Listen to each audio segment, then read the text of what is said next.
नमस्कार बच्चों। आशा है आप सभी पूर्ण स्वस्थ होंगे और प्रसन्न होंगे। आज हम पद्य भाग पढ़ेंगे। पद्य भाग का पहला अध्याय है आपके कबीर। कबीर के बारे में देखिए। कबीर का जन्म और मृत्यु।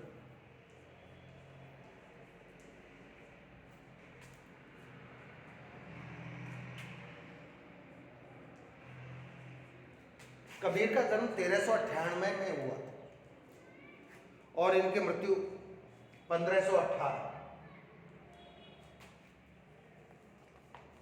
इनके जन्म और मृत्यु के बारे में अनेक किंवदंतियां प्रचलित, कहावतें, बातें प्रचलित हैं। कुछ लोग कहते हैं कि इनका जन्म काशी में हुआ।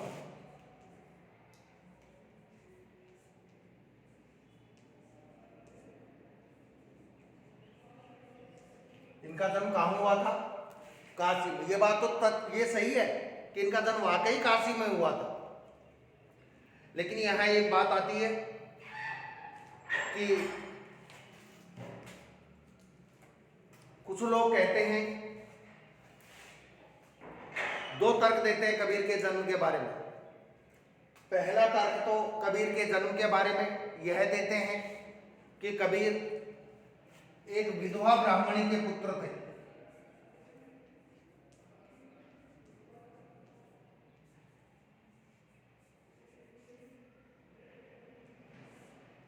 विधवा ब्राह्मणी का बेटा होना गलत नहीं है। विधवा तो कोई भी स्त्री हो सकती है, उसका बेटा भी हो सकता है। लेकिन पति के मरने के 11 महीने बाद इसका जन्म हुआ था, मतलब अवैध संतान था वो। उस बच्चे को उसने विधवा ब्राह्मणी ने त्याग दिया। उधर दूसरी तरफ काशी में एक जुलाहा दंपत्ति रहते थे। काशी में एक जुलाहा दंपत्ति रहते थे जिनका नाम था, पति का नाम तो था नीरू और पत्नी का नाम था नीमा। नीरू और नीमा नाम के पति पत्नी रहते थे काशी में। एक बार उन्होंने देखा कि भाई तीर्थ यात्रा की जाए, तो बैलगाड़ी से वो तीर्थ यात्रा पर जा रहे थे। तीर्थ यात्रा करके लौटते समय एक नदी के किनारे उन्होंने देखा, एक तालाब के पास में, कि भाई पानी पिया जाए। पानी पीने के लिए दोनों गए तो एक कमल के फूल पर एक बच्चा था। ये वही बच्चा था विधवा ब्राह्मणी के द्वारा त्यागा हुआ। इस बच्चे को ही अपने घर ले आए, क्योंकि नीरू और नीमा निसंतान थे, इनके कोई बच्चा, कोई औलाद नहीं थी। इस बच्चे को ही अपने घर ले आए। घर लाकर इन्होंने इसको अपना बेटा ही माना, बेटे की तरह ही पाला इसको। तो एक तरह से हम कह सकते हैं कि कबीर के पिता का नाम क्या था? नीरू। और कबीर की माता का नाम नीमा। समझ में आ गई बात? कबीर के पिता का नाम था नीरू, कबीर की माता का नाम था नीमा। अब कबीर के बारे में कहा जाता है कि कबीर ने विधिवत शिक्षा प्राप्त नहीं की। कुछ दिन ये गए पढ़ने के लिए रामानंद के पास, लेकिन वहां ज्यादा नहीं गए, मन नहीं लगा पढ़ाई में इनका। इन्होंने विधिवत शिक्षा नहीं की कि इन्होंने LKG UKG या पहली दूसरी तीसरी चौथी पांचवी पढ़ी हो, ऐसा कुछ भी नहीं पढ़ा। विद्यालय में गए ही नहीं है, बस कुछ दिन गए रामानंद के पास। फिर एक बात आती है कि साहब कबीर को इतना ज्ञान कहां से हुआ? कबीर के बारे में मैं कह सकता हूं कि कबीर बिल्कुल निरक्षर थे, अनपढ़ थे, अपना नाम भी नहीं लिख सकते थे कबीर। फिर इतना ज्ञान कहां से मिला कबीर को? कबीर को ज्ञान की प्राप्त हुई सत्संग से, पर्यटन से। पर्यटन का मतलब ये घूमते फिरते थे। घूमते फिरते थे, 50 लोगों से मिलते एक दिन में, 50 लोगों को बात कहते अपनी, 50 लोगों की बात सुनते, तो इससे उनका ज्ञान बढ़ता गया। ये तो पर्यटन हो गया। एक सत्संग, अच्छे लोगों के साथ रहते, साधु संतों के साथ रहते, जो ज्ञान की बातें करते, दिखावा नहीं करते, उनके साथ रहते, ये सत्संग हुआ, तो इससे सत्संग से इनको ज्ञान की प्राप्ति हुई, पर्यटन से इनको ज्ञान की प्राप्ति हुई, तो यही इनकी शिक्षा का आधार था।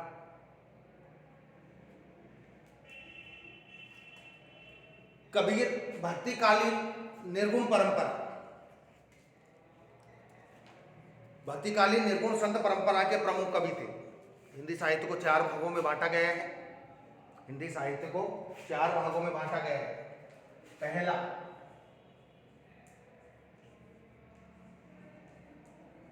आदिकाल,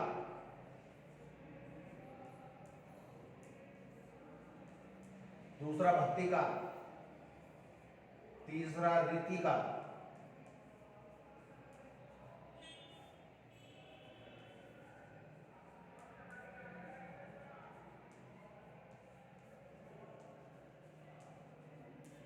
और चौथा आधुनिक काल। 4 भागों में हिंदी साहित्य के इतिहास को बांटा गया है। तो ये भक्ति काल के थे। कबीर कौन से काल थे? भक्ति काल की निर्गुण परंपरा की। भक्ति काल में 2 परंपराएं हो गई थी। कौन कौन सी?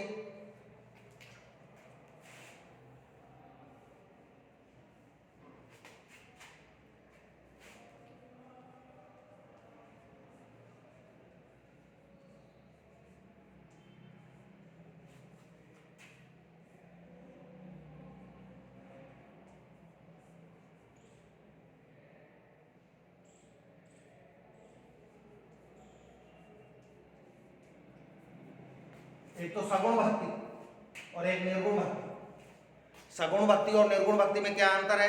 जो ईश्वर के रूप रंग आकार प्रकार में विश्वास करते थे वो सगुण भक्ति के उपासक माने जाते थे। जैसे हम राम को मानते हैं, कृष्ण को मानते हैं, विष्णु को मानते हैं, शंकर को मानते हैं, लक्ष्मी को, दुर्गा को, सरस्वती को, पार्वती को, गणेश को, ब्रह्मा को, तो हम तो सगुण भक्ति के उपासक हैं।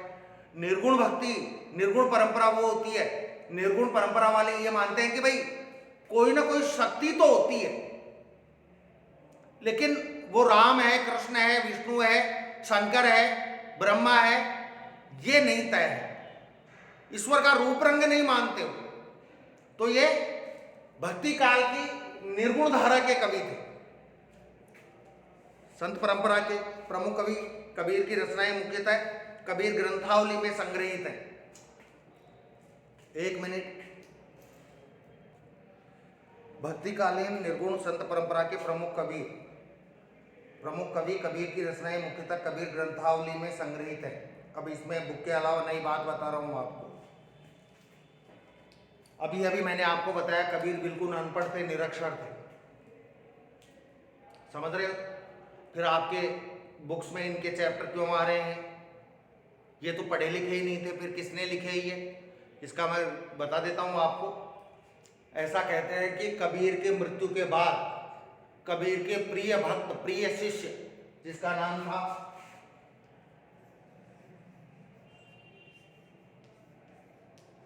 धर्मदास, क्या नाम था? धर्मदास ने, कबीर की मृत्यु के बाद धर्मदास ने, ध्यान रखना मेरे बात, शब्दों पर ध्यान देना मेरी बात पर। कबीर की मृत्यु के बाद कबीर के प्रिय शिष्य धर्मदास ने, कबीर के धर्मदास ने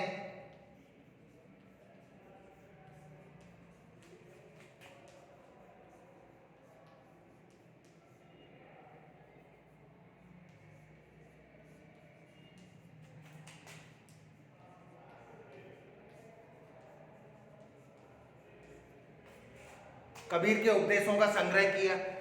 भाई लोगों से पूछा कबीर ने क्या क्या उपदेश दिए, उन उपदेशों का संग्रह करके कबीर की मृत्यु के बाद कबीर के प्रिय शिष्य धर्मदास ने कबीर के उपदेशों का संग्रह किया और उन उपदेशों को एक जगह लिख दिया। धर्मदास ने उन उपदेशों को एक जगह लिख दिया, जिसका नाम क्या रखा?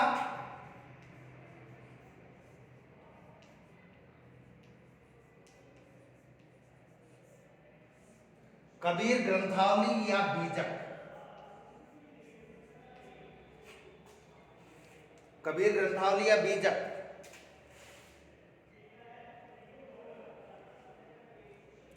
तो कबीर के आपके क्वेश्चन बन जाए कबीर की प्रामाणिक रचना, कबीर की रचना कौन सी है? तो आप बीजक लिखोगे, क्योंकि इसमें लिखा हुआ है भक्तिकालीन निर्गुण संत परंपरा के प्रमुख कवि कबीर की रचनाएं मुख्यतः कबीर ग्रंथावली में संग्रहित हैं, किंतु कबीर पंथ में उनकी रचनाओं का संग्रह बीजक ही प्रमाणिक माना जाता है। कुछ रचनाएं गुरु ग्रंथ साहब में भी संकलित है, जो सिखों का पवित्र धार्मिक ग्रंथ है।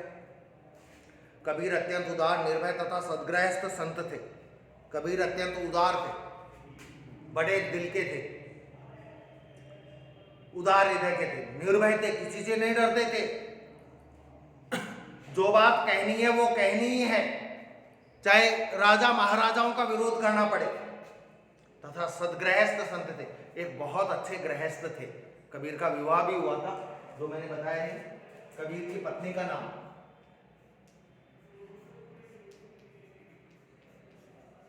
लोई था। अच्छे गृहस्थ थे। कबीर का विवाह हुआ, कबीर की पत्नी का नाम लोई था। इनके एक पुत्र हुआ और इनके एक पुत्री हुई। इनके एक बेटा और बेटी भी हुई। बेटे का नाम था कमाल और बेटी का नाम था कमाली।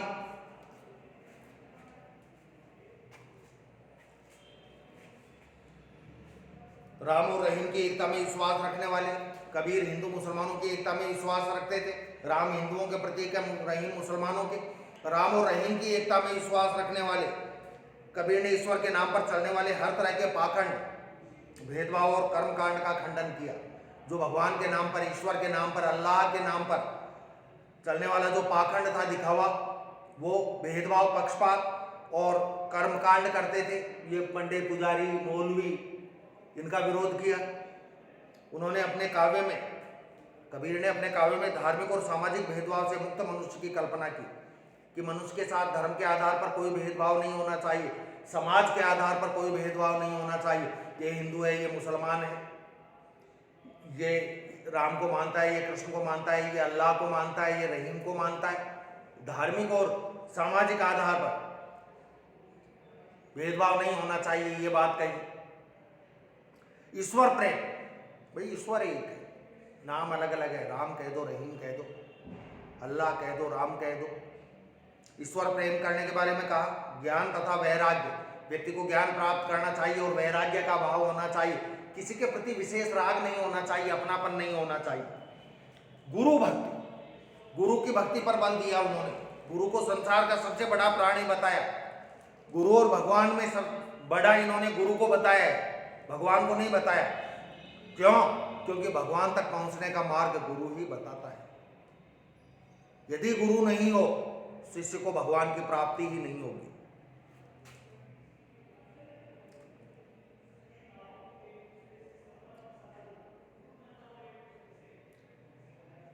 गुरु भक्ति, सत्संग, अच्छी संगत करनी चाहिए व्यक्ति को, और साधु महिमा, सज्जनों की प्रशंसा करनी चाहिए। आत्मबोध, अपने बारे में सोचना चाहिए, अपने ज्ञान के अपने को जगाना चाहिए, और जगत बोध और जगत के बारे में जानना चाहिए। यह अभिव्यक्ति उनके काव्य में हुई। कबीर की भाषा की सहजता ही उनकी काव्यात्मकता की शक्ति है। कबीर बड़ी सहज भाषा में अपनी बात कहते थे, लिखा तो था ही नहीं, अनपढ़ थे। जनभाषा के निकट होने के कारण भाई आम बोलचाल की भाषा में अपने उपदेश देते थे। ये तो केवल उपदेश ही दिए कबीर। कैसी भाषा में? आम बोलचाल की भाषा में। इसलिए इनकी भाषा सदुकड़ी या खिचड़ी भाषा कहलाई।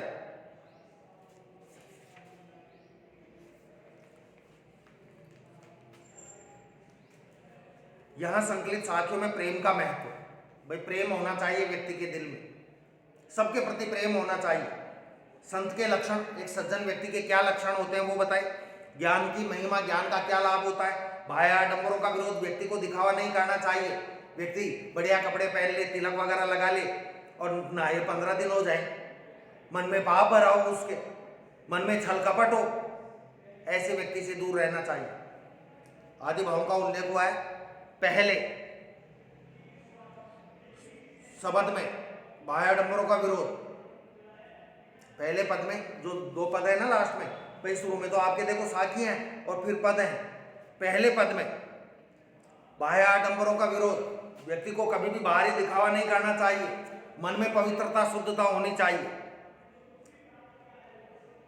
और अपने भीतर ही ईश्वर की व्याप्ति का संकेत है। दिखावा क्यों करते हैं? क्यों मंदिर मस्जिद में जाते हैं? जब हमारे दिल में भगवान है, अल्लाह है, तो हमें बाहर जाकर दिखावा करना ही नहीं चाहिए। तो दूसरे शब्द में ज्ञान के आंधी के रूपक के सहारे ज्ञान के महत्व का वर्णन किया है। ज्ञान के आंधी का उदाहरण दिया है कि ज्ञान भी व्यक्ति के मन में, दिमाग में ही होता है। कबीर कहते हैं कि ज्ञान की सहायता से मनुष्य अपनी दुर्बलताओं से मुक्त होता है। यदि कबीर कहते हैं कि व्यक्ति को ज्ञान प्राप्त मिल जाए तो ज्ञान प्राप्त होने से व्यक्ति की दुर्बलताएं, कमियां दूर हो जाती हैं। ठीक है बच्चों, आज मैंने आपको कवि परिचय पढ़ा दिया है, समझा दिया है। आशा है आपके समझ में आया होगा। कोई प्रॉब्लम हो तो आप मेरे से चर्चा कर सकते हैं। कल ये मुख्य चैप्टर आपको पढ़ाया जाएगा। धन्यवाद।